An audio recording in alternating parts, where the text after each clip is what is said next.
Hey, happy Tuesday, everybody. Thank you for clicking on my video. Welcome to my channel. If you're returning, welcome back. Thank you so much for checking out my videos. I really appreciate that. Today, I'm just kind of freestyling it. There is something that I did want to talk about, but there's so much around this subject that I may kind of go in different directions, and I got ADHD, so forgive me if I trail off or whatever the case may be. I'll try to make sure I bring myself back to center. But the subject that I wanted to touch on today is jealous parents. And specifically in this conversation, I wanted to touch on having a mother that is jealous. Now, I do my best to not judge people. I don't like applying labels or characteristics to people just willy-nilly.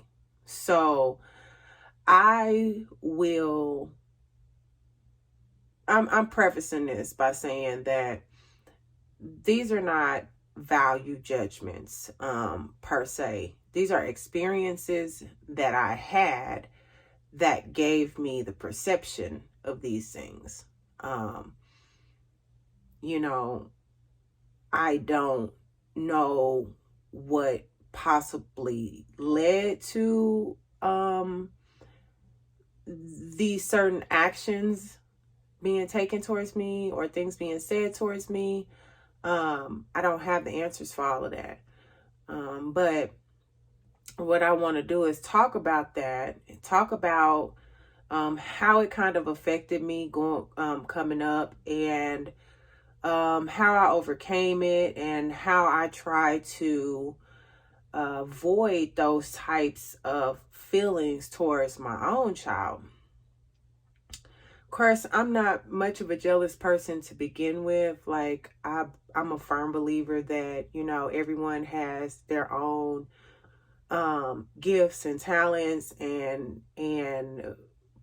positive aspects that they bring to a situation. And I'm just a glass half full type of person. And jealousy really is not in my vocabulary. Now, have I been insecure in some ways in the past? Absolutely. But just flat out being jealous of other people is not something that I typically engage in. And, I may reflect and find times where I have been jealous. But just as a general nature of myself, I'm not a jealous person. But so let's start with whenever I first recognized or noticed that, let me just say, I was wise beyond my years, even as a child. And so as I think about it, sometimes I'm like, did I really know that this was jealousy at that time? Or is this something that I figured out later on?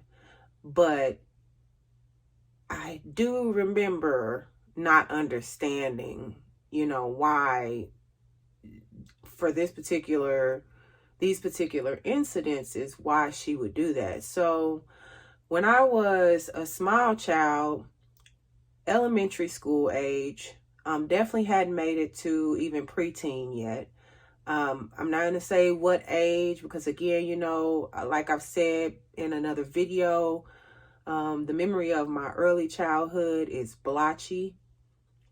I even had told my therapist, like, I know some good stuff had to happen. So why do I only remember like bad stuff? You know what I mean? And then I'm an optimist, so that is even more mind-boggling, But anyway,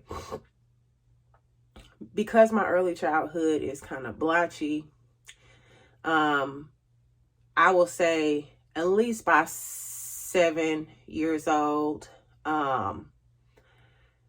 there would be people like when I would go out to the grocery store, like with my mom and stuff, people were always complimenting me, you know, always, oh, she's so good. Oh, she's so cute. Oh, you know, her hair is so pretty. Oh, you know, I would always get compliments. And you know, I'm a kid, you know, my parents taught me to be grateful. So of course, you know, I'm thanking people when they're complimenting me. But for some reason, my mom would sometimes stop the people from saying what they were going to say. And then sometimes she would let them say it. Thank you. And then turn around and tell me, don't let that go to your head. Your looks ain't going to get you nowhere. There were times once I started developing, and I don't know the psychology of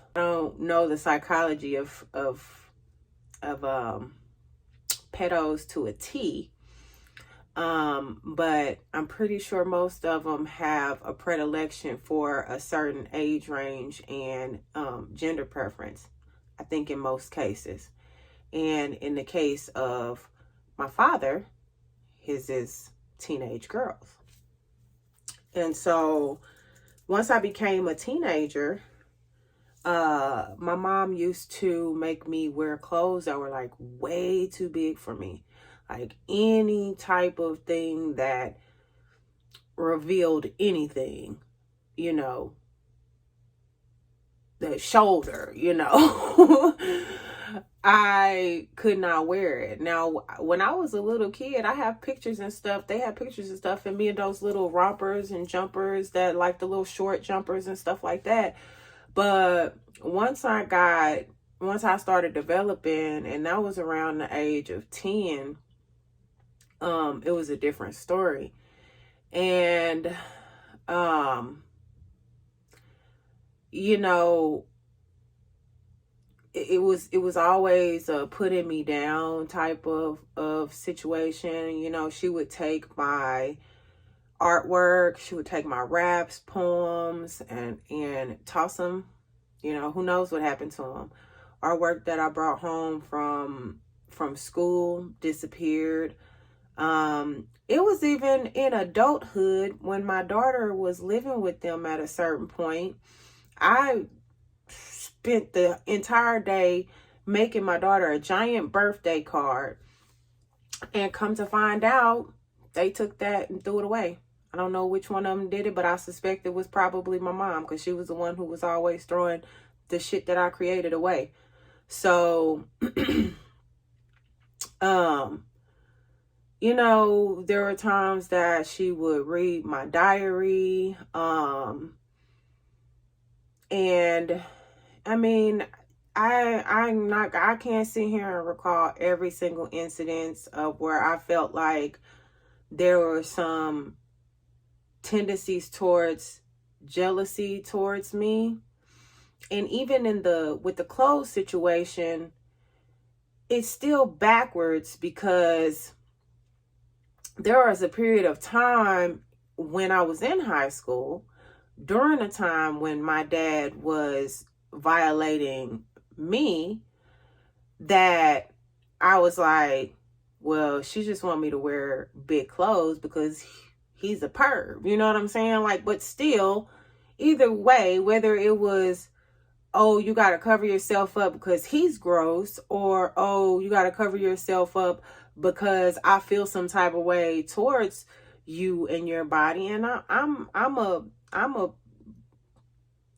curvy, but I'm voluptuous. Let's put it like that. Okay. I started developing breasts at a very young age.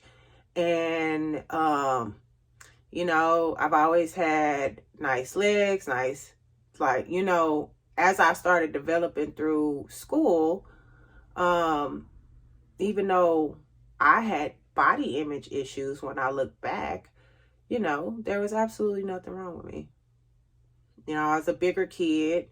I come from a pretty large bloodline on both sides, mother and father side.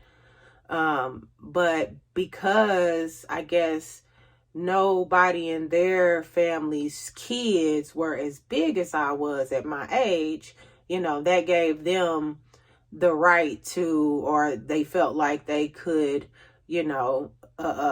abuse me when it came to food as well, and my body image. I was always called fat when I was not fat. I was overweight for societal standards.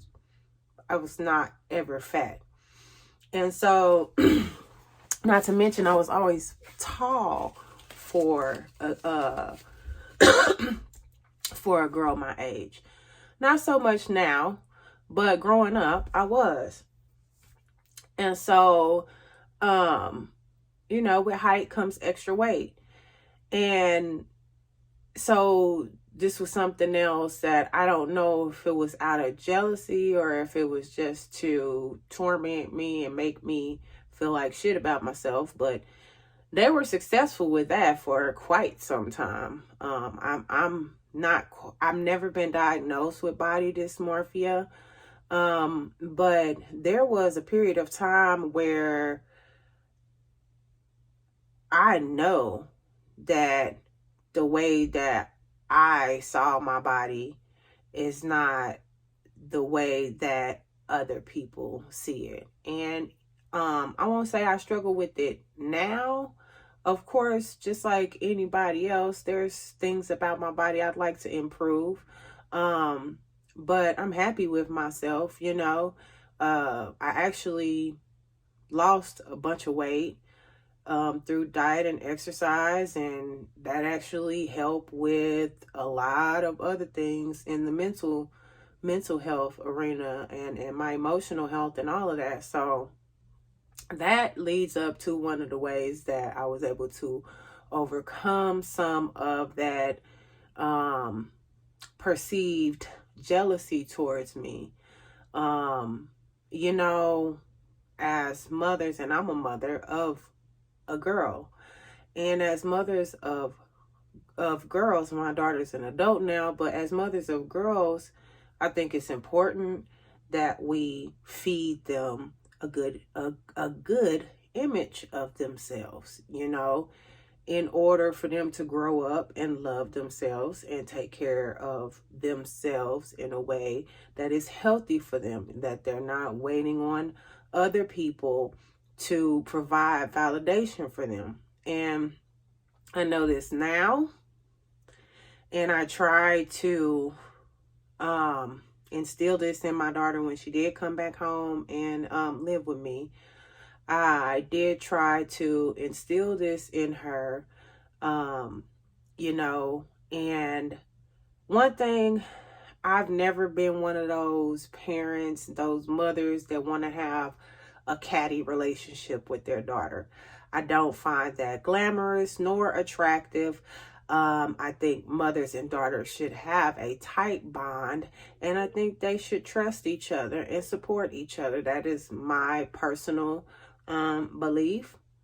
People can believe how they choose, but I think that a mother's relationship to her daughter is very important. And there have been times in my life where I wasn't able to be the mother to my daughter that I would have liked to be due to my own circumstances.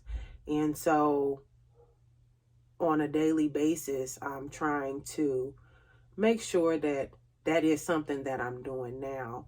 And not having any type of jealousy towards my daughter is, a big part of that. Like, I want to see her succeed. I want to see her be successful. I want to see her be healthy, be happy, be loved, and love herself. That is my vision for her as a mother. Of course, she has to have her own vision for herself.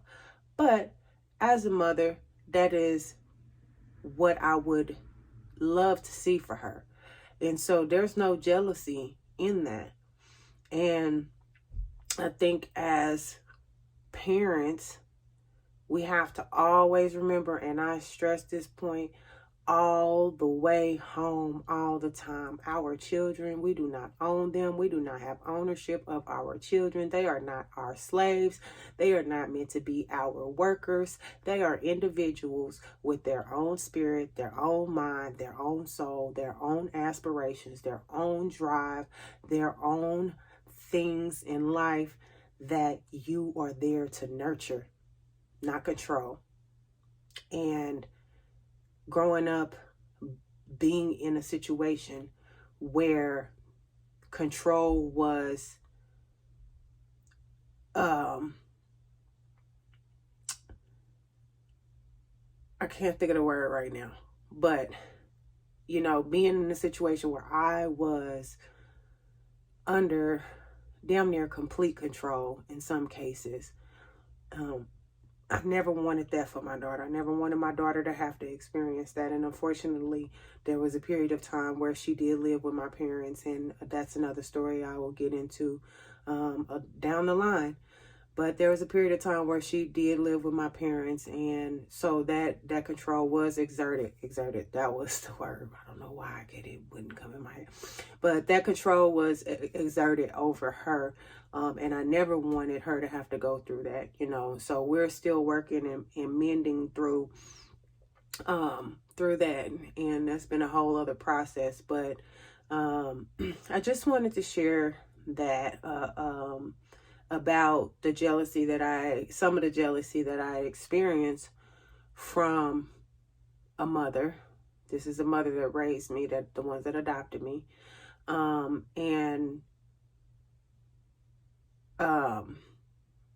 Talk about kind of how it affected me, and it made me have a really harsh image of myself.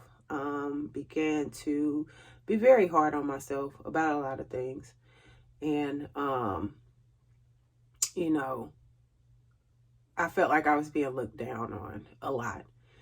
And so I would always try to do the most just for their approval.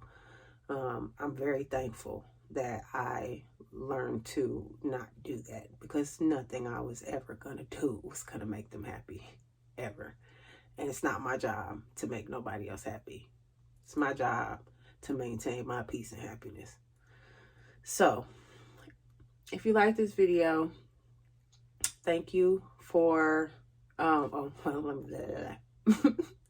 thank you for, none of this is scripted. So whatever, y'all get what y'all get, and I love y'all. But thank you for clicking on the video if you made it this far.